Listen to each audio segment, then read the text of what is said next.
Hello, and happy February 29th. This day, of course, comes only once every 4 years.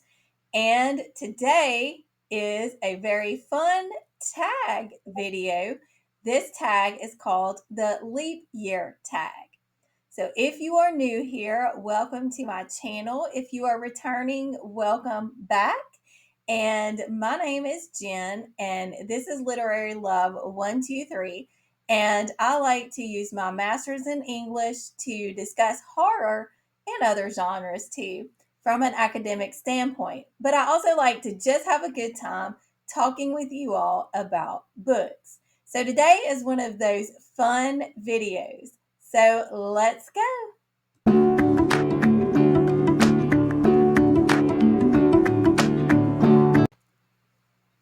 I am not sure who the creator of the leap year tag is. I found out about it from Vicky at Vicky's Book Nook when I watched her video this morning. So I will link her leap year tag video down below so you can go check it out. So there are 7 prompts for this tag. The first one is an extra day. And this is to pick a book that brought something extra. So for this book, I've chosen The Reformatory by Tananarive Due. Tananarive Due is one of my favorite authors. And if you are not familiar with her work, then you really cannot go wrong with any of her books, her short story collections. But I chose The Reformatory because I do feel like this one really brought something extra. Um, I would say that the extra that it brings, I don't want to give spoilers, but one of the things is that the characters are based on actual people. You have some who are kind of famous within the civil rights movement. You have Tananarive Due's own family members who inspired this story. So that's extra. And something else that's extra too is the way that Tananarive Due uses ghosts in this story to represent the trauma of the past, and how the antagonists of this story literally want to bury these ghosts. But metaphorically, of course, that represents the idea of burying the past and trying to pretend like they didn't do the horrible things that they did. So, this is a moving and oftentimes too gut wrenching story, but I highly recommend it. And it definitely brings something extra. So the next prompt is, I'm trying to read my own writing here, Taking a Big Leap. This is a book that you are afraid or you were afraid to read. Now, this book is on my 24 to read and 2024 list. It is a classic, and that book is The Monk by Matthew Lewis. So I'm afraid to read it for a couple of reasons. One is that it's kind of a chunky classic. Another is because of the content of this book. It deals with a lot of very difficult topics like SA and murder, and just feels like it's going to be a really heavy book. But I'm going to tackle it this year, although I am afraid. The next prompt is every 4 years. So this is for this prompt, you are to talk about the 4th book you read this year. So the 4th book I read this year is Children of Chicago by Cynthia Pelayo. And I read this book, of course, in January.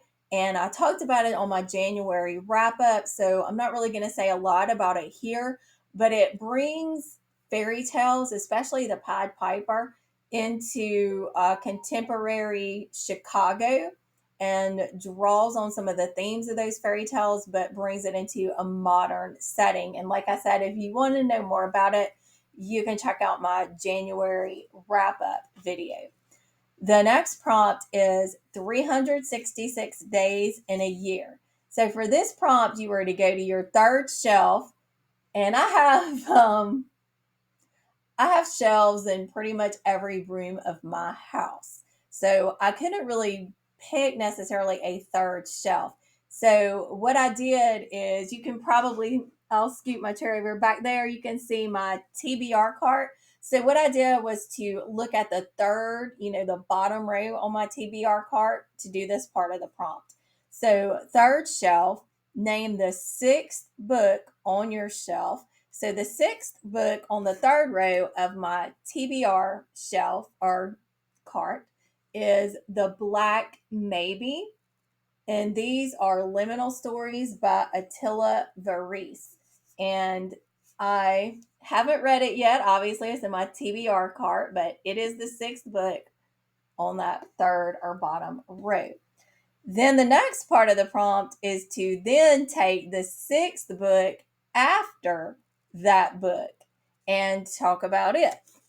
So this one is Usher's Passing by Robert McCammon. And you can see from these tabs, I did start reading this book, but I ended up DNFing it.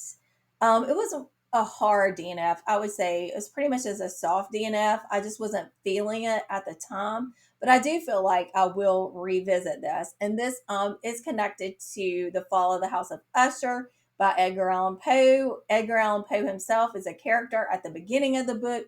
So it's got an interesting setup, and I do really, really love Robert McCammon's Boy's Life.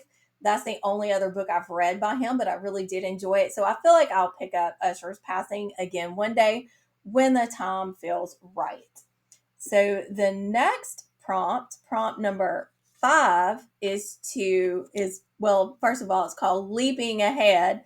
And these are 4 books that I want to read by the next leap year. So I've got 4 years. And when you see some of these, you may say, well, it might take you 4 years to read these.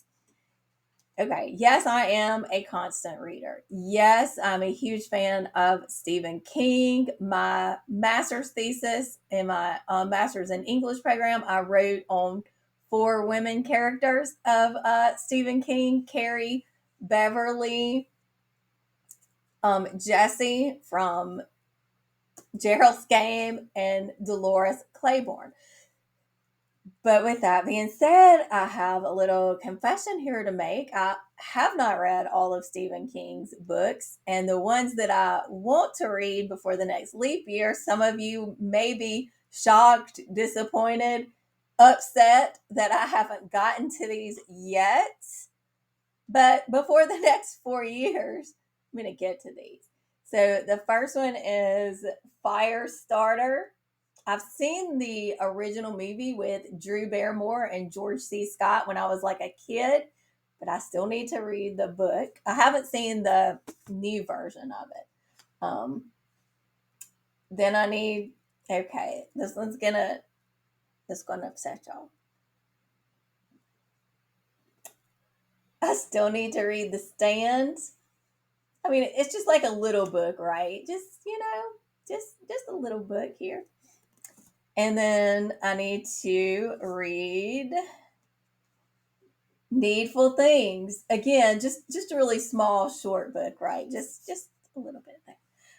And then the fourth book that I have that I want to read before the next leap year is Lizzie and Dante. This one is a romance, and I'm not a big romance reader, but this one did sound intriguing to me because the main character is like an English professor or Shakespeare scholar, and she goes to this island and she sees or kind of falls in love with this Dante guy. I don't know. It says that it's a luscious story of love, courage, and Italian wine. So, hey, you know what? I'm going to get to it before the next 4 years, right? And then the sixth prompt is called Leapfrog. And this is to name a book on your TBR that has green on it. And for this, I picked House of Hollow. You can see it's got green, here. I just love this cover, and I've heard some really good things about this book. I'm not sure why I haven't read it yet. It just hasn't really like fit into anything that I was planning to do, but it is on my TBR. And as you can see, it has green on the cover. And then the seventh and final prompt is bad luck. And this is to talk about what bookish things you steer clear of. Now, this one I'm not really sure. Like I said, I don't read a lot of romance, but I wouldn't 100% say that I completely steer clear of it. I'm not a big fantasy reader, but again, I wouldn't say that I 100% steer clear of that either. So I'm not really sure what I would pick for a bookish thing that I steer clear of. So I'm not sure. And that wraps up the leap year tag. If you do this tag, please tag me so I can watch your leap year tag. Again, like I said, I saw this on Vicky at Vicky's Book Nook channel and thought it was a fun tag to do and thought I better do it quickly, right? Because today is the day to do this tag. But of course, if you do this tag after February 29th, that will be fine too. But thank you so much for watching this impromptu leap year tag. And if you feel led to do so, do the tag yourself. I'm not going to specifically tag anybody because if you see this, you can consider yourself tagged. And thank you so much for watching. I would love it if you would subscribe, if you would hit that like button, if you will hit the notifications so you won't miss a video from me. Thank you and have a wonderful day or night wherever you may be. Bye.